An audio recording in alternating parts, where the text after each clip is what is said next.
So yan, ipapakita sa atin ni Mose kung paano gawin yung ano. So, sobrang lambot na sa loob ng 2 years. Ayan na, laro niya.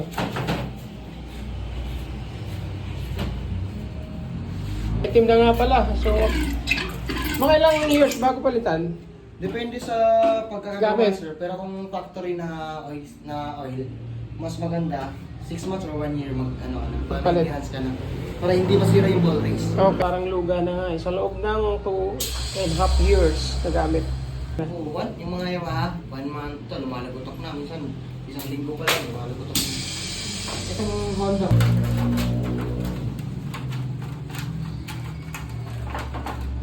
Hindi matanggalin din eh ay tawag sa ganyan?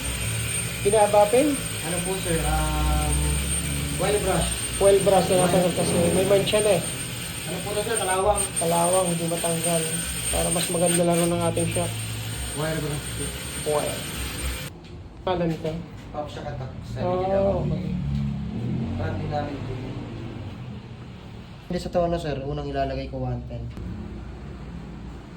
Okay. So yan mga ka-IDB dyan, kaya hinahatak pala ni Sir para maalis yung hangin. Ibinibleed pa kapag nag-aano ng radiator, parang gano'n. Tsaka para mas malambot atakin, wala siyang hangin. Ayan. Ayan o, malambot. So ito mga ka-IDB dyan, bala ko bumili ng TRC pero nga ipapagawa ko na yung likod kahit wala pa dahil nga sa loob ng 2.5 years malamang ano na to, luga na. Yan ang likod ha. Ayun. Surprise! Ito yung mga, ito yung shock mga ka-ADB sa likod ha. Bali tinanggal lang yung laman. Wala bulaw na, wala na.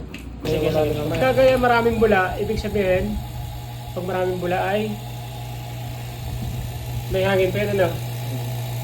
Ayan, dito dumadali. Para bang ano, dinadialysis yung ating shock. Ganun na ganun. Parang sinisirculate lang, inaalis na ng hangin. Yun, ang dami oh. So, napakaganda po yun. Ayan.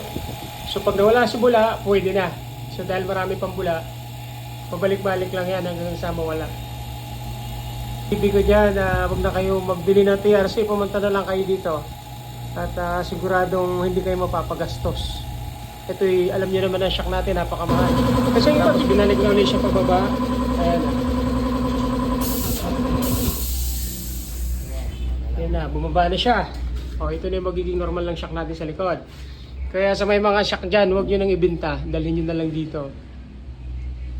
Ayan o.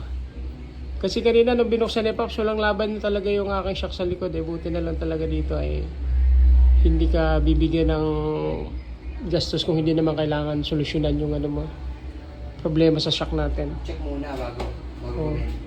Chine-check muna nila kung kailangan gawin, pero pagka hindi naman, okay lang. Pero pagka talagang kailangan, yan, gagawin na nila. Kasi kanina pinagawa kong una, pinasabay ko na rin ang likod. Tanamplin natin sa likod. Ayan o. Suwabe. IDB stock, huwag nyo nang ibinta. Pagawa nyo na lang dito. Ayos.